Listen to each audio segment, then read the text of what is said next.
हाँ, तो दोस्तों और साथियों, उम्मीद करता हूँ कि आप सब खैरियत से होंगे। मैं एक नज़र अपने हिंदुस्तान की पॉलिटिक्स पर डालना चाहूँगा कि हमारे देश में नेता आज की डेट में और अंग्रेज़ 1947 से पहले क्या किया करते थे और आज क्या एक सेम थिंग है जो मतलब लोगों को बिल्कुल वही फेस करना पड़ रहा है और लोग उस ट्रैप में फंसते चले जा रहे हैं। लोगों को समझ में नहीं आ रहा है कि पॉलिटिशियन हमारे साथ क्या गेम खेल रहे हैं। पॉलिटिशियन से पहले जो अंग्रेज़ 1947 में किया करते थे, अंग्रेज़ों के बारे में तो आज तक अब तक सबने ही पढ़ा है ना। वो क्या करते थे? वो इंडियन जो लोग थे, सीधे साधे भोले भाले मासूम, इनसे अपने लिए नौकरी कराते थे। इनसे वो दिहाड़ी मजदूरी कराते थे। इन लोगों को मतलब उन्होंने एक छोटे से उस पर रख लिया था, कॉन्ट्रैक्ट पर। मतलब कि आप यहाँ दिहाड़ी करेंगे तो आपको इतने रुपए मिलेंगे, आपकी दाल रोटी चलती रहेगी, है ना। दाल रोटी इनकी चल रही थी, लेकिन वो बिजनेस सेटअप वो कर रहे थे अपने। वो सारी चीज़ें एस्टेब्लिश अपनी कर रहे थे। लेकिन हमारे यहाँ के लोग क्या थे?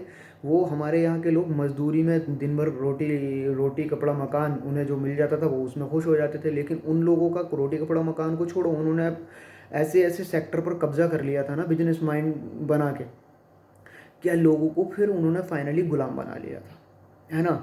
लोगों को जब गुलाम बना लिया तो फिर देश को आज़ाद कराने में कितने लोगों की जानें गई। उसमें हिंदू मुस्लिम सिख ईसाई सारे ही थे, जो इंडियन सेकुलर लोग हैं वो सारे ही थे।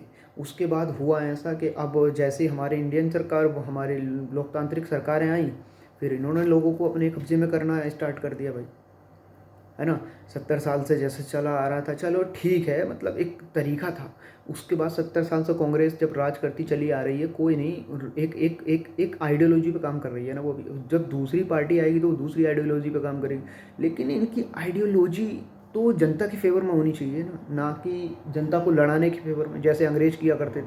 उन्होंने हिंदुस्तानियों को आपस में लड़ाने की कोशिश करी अंग्रेज़ों ने, और हिंदुस्तानी उसमें लड़ते भी थे। कुछ कुछ जो अच्छे समझदार थे वो लड़ते भी नहीं थे, एक दूसरे को सम्मान भी देते थे, इज्जत भी देते थे, और साथ में रहते, उठते, खाते पीते, त्यौहार एक साथ मनाते थे, एक साथ मीटिंग किया करते थे अपने देश को आज़ाद कराने की, अपने देश को आगे बढ़ाने के लेकर, अपने देश से अंग्रेज़ों को भगाने को लेकर। लेकिन आज का फिर ज़माना वही वापस आ गया है कि गरीबों को फिर से गुलाम बना लिया गया है एक तरीके से, है ना। तो क्या है ना, गरीबों को लगता है कि यार, मतलब गरीबों को अगर हिंदू मुस्लिम में लड़ाते रहोगे और उस पर तुम रूल करते रहोगे, राज करते रहोगे, है ना, तो किसका नुकसान है इसमें? आम जनता, गरीब जनता का, जो जिसको मिलनी चाहिए थी, जिसको मिलनी चाहिए था रोज़गार, जिसको मिलनी चाहिए था रोज़ी रोटी, जिसको मिलनी चाहिए थी नौकरी। लेकिन क्या है, उन्हें कुछ नहीं मिल रहा है। जिन लोगों को ज़रूरत थी, आज पार्लियामेंट में बातें होनी चाहिए थी रोटी कपड़ा मकान, अब हॉस्पिटल, एजुकेशन, चिकित्सा, मतलब इन सारी चीज़ों पर बात होनी चाहिए थी। तो वहाँ बात किस चीज़ की होती है पता है? जो चीज़ें हमारे अपने एरिए की होती हैं, मंदिर मस्जिद। ये क्या है? अगर मैं मुस्लिम हूँ, मेरा एरिया मुस्लिम है, तो मैं अपने एरिया में एक मस्जिद बनवा लूँगा, और जो हिंदू एरिया है वो हिंदू अपने एक मंदिर बनवा लेंगे। खुद वहाँ के लोग खुद बनवा लेते हैं। लेकिन आज क्या है, वो चीज़ें पार्लियामेंट में चल रही हैं। पार्लियामेंट में मतलब मुझे लगता है कि हम ऐसे नेताओं को चुनते हैं जो अनपढ़ और गँवार होते हैं, जिन लोगों को मतलब सलीका ही नहीं है मैं किस लिए नेता बनूँ। उन्हें ये तक नहीं पता है कि वो नेता किस लिए बने।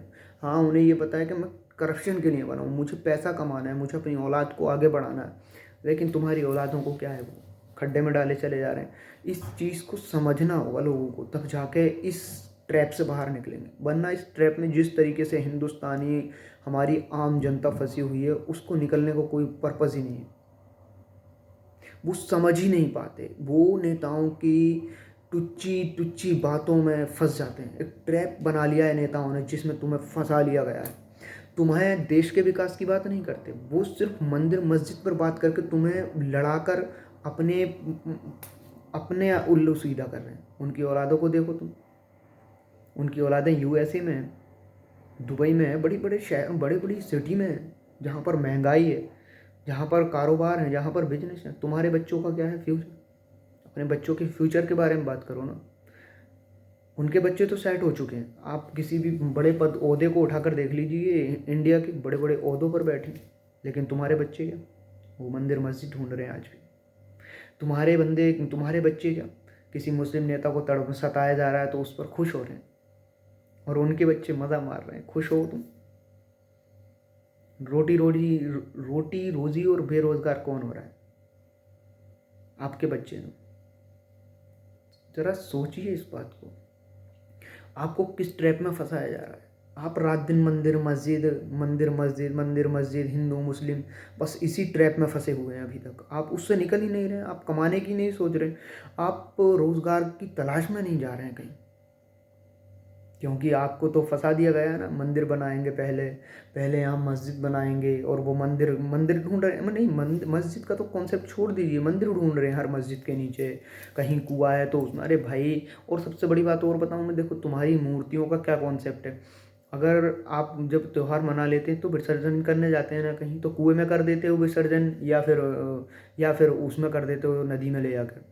तो भाई वहाँ ज़माने हो गए, अब ज़माने क्या, घर बनते चले जा रहे हैं, लोग बनते बदलते चले जा रहे हैं, एरिए खाली होते चले जा रहे हैं कुछ जगह से, है ना। कंफर्टेबिलिटी आ रही है लोगों में, अब वहाँ बस जा रहे हैं, आप खुदाई करे दे रहे हैं बेवजह, तो जाहिर सी बात है कुछ तो निकलेगा। मूर्तियाँ मूर्तियाँ तो जाहिर सी बात है यार निकलेंगी ही, कहीं भी दबा देते हैं लोग, है ना। और उसमें आप लोग मूर्तियाँ ढूंढते हैं।